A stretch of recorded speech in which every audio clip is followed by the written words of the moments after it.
أغلب الناس بتربط الملاكمة بالعنف الجسدي، وإنك لازم تكون قوي جدا وسريع جدا علشان تكون ملاكم ناجح، ولكن اللي ما تعرفوش إن 70 أو 80% من الملاكمة هي مجهود ذهني وعقلي، تفكير واستراتيجيات وضغط ذهني عالي أوي. وأفضل مثال في الحتة دي نتعلم منه هو الظاهرة فازيلي لوماتشينكو. اعمل لايك وتأكد من الفولو، وتابع الجزء الثالث من لوماتشينكو تحت الميكروسكوب مع كوتش مهند. ودلوقتي هنخش على الجزء الأصعب والأكثر تعقيدا في تدريبات لوماتشينكو، وهي التدريبات الذهنية العقلية. والنوع ده من التدريبات بيقوم بيه مع الأخصائي النفسي الرياضي بتاعه. التمارين الذهنية دي بتساعد لوماتشينكو في تحسين تركيزه، خصوصا أثناء الإرهاق الناتج عن التدريب أو الإرهاق اللي بيكون مصاحب ليه في الحلبة. اللي قدامك دي حاجة اسمها الشوت تيبل، ودي لعبة بيحب يستخدمها كتير قوي لوماتشينكو. واللعبة دي اتصممت بواسطة طبيب نفسي ألماني، وهي عبارة عن شبكة بتحتوي على 25 رقم متوزعين بشكل عشوائي. الهدف هنا إنك توجد كل الأرقام من 1 لحد 25 وبالترتيب، وغالبا الأرقام دي بتكون بألوان مختلفة، حتى الخلفية بتاعتها بتكون مختلفة، وده بيصعب العملية جدا. النوع ده من التمارين بيدرب العقل والبصر على الاستجابة السريعة، وهو ده اللي بيساعد لوماتشينكو على إنه يكون دايما متقدم بخطوة على خصمه داخل الحلبة.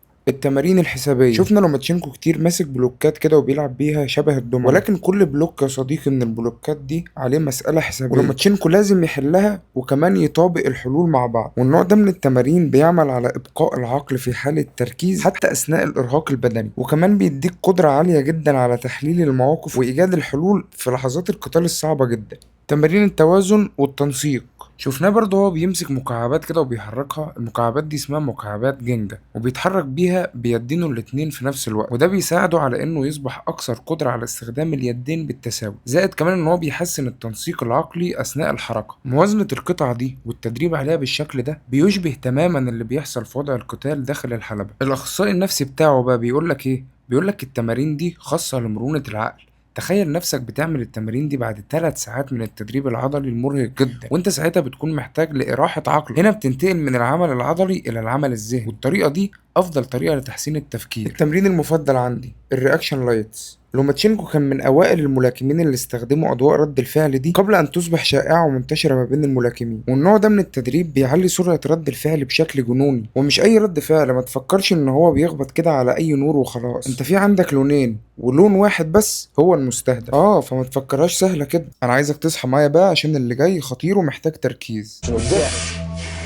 ازاي تقدر محافظ على نفسك لمدة 12 جولة تبقى الجولة ال 12 بنفس قوة الجولة الأولى؟ طريقة غريبة كمان من طرق تدريبات لوماتشينكو، وهي إنه بيقدر يحبس نفسه تحت المية لمدة 4 دقايق و30 ثانية. انت متخيل الرقم عامل ازاي؟ في تصريح ليه طلع وقال اكبر رقم وصلت له هو 4 دقايق و30 ثانية، وكان قبل اولمبياد 2012.